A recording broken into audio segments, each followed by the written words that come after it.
Hey folks, this is Vint with Dad's Gaming Addiction, and welcome to another episode of Dad on a Budget. Today we'll be reviewing Deep Rock Galactic. It's releasing from Steam's Early Access program on May 13th, 2020. So basically tomorrow, as of the time and date of this recording. You'll be able to find it for about $30 or so.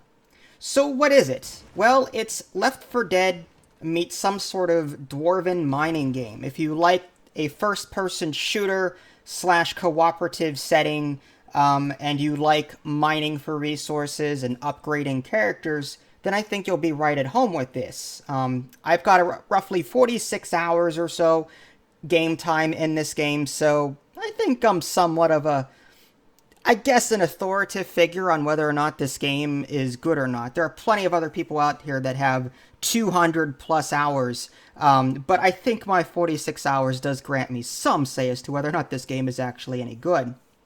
So first of all, right out of the gate, I gotta say, the customization in this game is fantastic.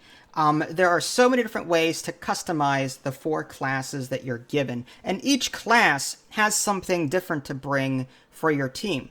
There's a scout class, which can sort of zip line all over the place. There's a heavy weaponry guy. He's just a gunner. He's mainly there to gun things down. There's also an engineer that can place turrets. And then there's, and create platforms. And then there's a driller that can easily drill through rock to get you where you want to go so that you don't have to spend a lot of time doing that. Now, each of these classes has extra weapons and other cool utilities that they can bring with them. So, if you're playing multiplayer, it doesn't make much sense to have 4 gunners or 4 scouts, although the scout is pretty darn good. If you have 4 people ziplining all over the place, you won't have to worry about too much. But, it's ideal to have 1 engineer so that they can create platforms and turrets, and then maybe a gunner so that they can gun things down, and so on. It's just, it's one of those cool class system games that, and even if you're new to the game, just because you're not highly leveled, you're still able to contribute to the team. So don't worry about the progression in this game. There's a lot of progression, but you're not one of those weak level 1 people that can't possibly bring anything to the team, to an experienced team, that is. If you go in and it's your first game, more than likely you're going to contribute in some way. Yeah, you may not be familiar with how everything works, but it's not like you're a weakling either.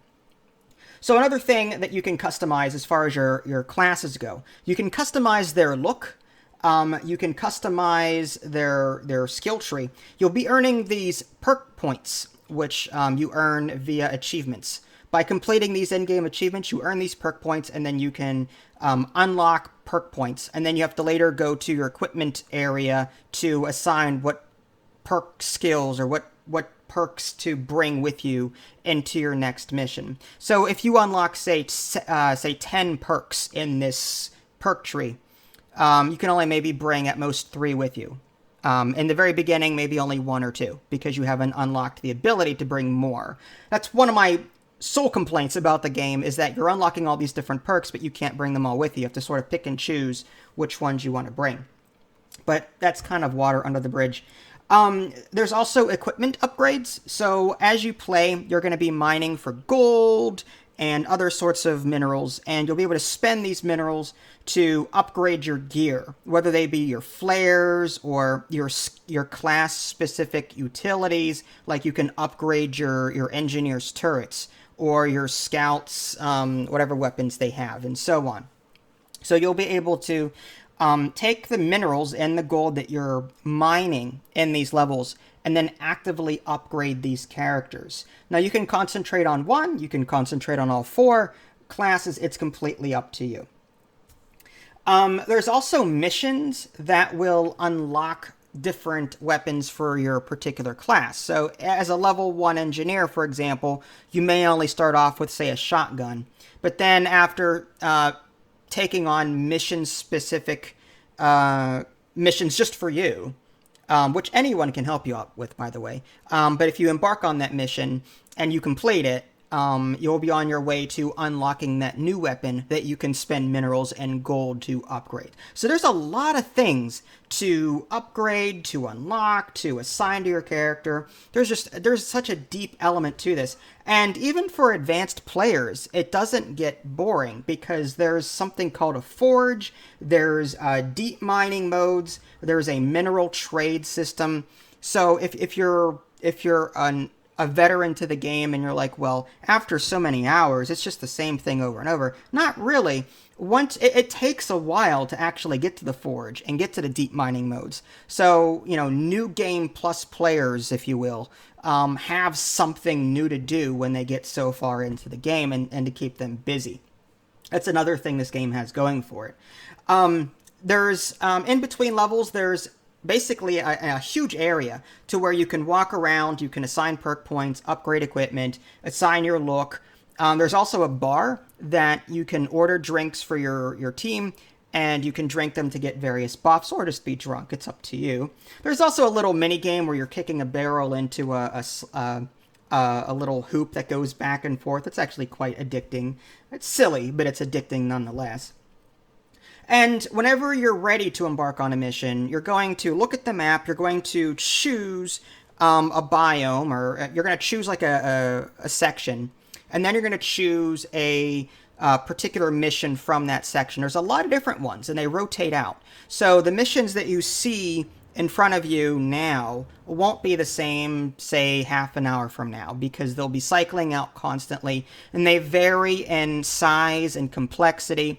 So a one-step mission, for example, in a small cave may be completable in, say, half an hour. Whereas if you're taking on a three complexity mission rather, and a three footstep mission, like that means it's a huge map. So not only the cave system's complex, but it's a huge map. It's going to take you hours to do, potentially, if you're mucking around doing things. So you're going to choose one of those, and then everyone's going to enter this drill bit, or whatever, this huge drill, and descend into the planet. And then from there, you're going to be trying to complete your objectives. Your objectives will vary from map to map. One mission, you have to collect so many eggs, and then deposit them into your mule that follows you around. By the way, if you're playing single player, there is a robot called Bosco, that will follow you around. He's pretty good. You can order him to mine things. He'll shoot things for you. You can even upgrade him in your little equipment section. But anyway, I digress. So missions vary. Again, collecting eggs. Sometimes you'll just get a central huge platform that you have to defend, go out, bring stuff back to it, defend, go out, bring stuff back, and rinse and repeat, rinse and repeat. So there's lots of different missions that you can embark on. There's different biomes, like there's the sand pits, that they look kind of cool. There's a frost biome that will freeze you in place if you hang around in the frost too long. There's a fire biome, which things just randomly explode all over the place. It's probably one of the most frustrating maps in the game, or biomes in the game, but it's still really cool. The graphics are fantastic, I will say that. They're not like ultra realistic. It's not like real people Call of Duty realistic, but the colors and everything else that the game brings to the table really makes the game shine. And it also keeps me on my toes, this game. Even though I have 43 hours in it, I was playing it just before recording this, and I came across a monster I've never seen before. It was huge. It took forever to take down, but once I did take it down, it exploded gold all over the wall. I spent 20 minutes, 20 minutes just ordering Bosco, and of course myself, going around mining all of this gold. I ended up with 1,000 plus gold at the end of the mission because there was so much gold that this monster, it was like a huge monster. It was deadly. But it rewarded me with a ton of gold by killing it. And I've never seen it before. On occasion, you'll find pearls. If you look around real close at the wall, you'll notice little like silver dots on the wall. Find the most dense area, mine it. Maybe you'll get a pearl out of that. Sometimes you'll find equipment on the ground. You have to bring power cores over to it, and in doing so, you'll unlock something cool.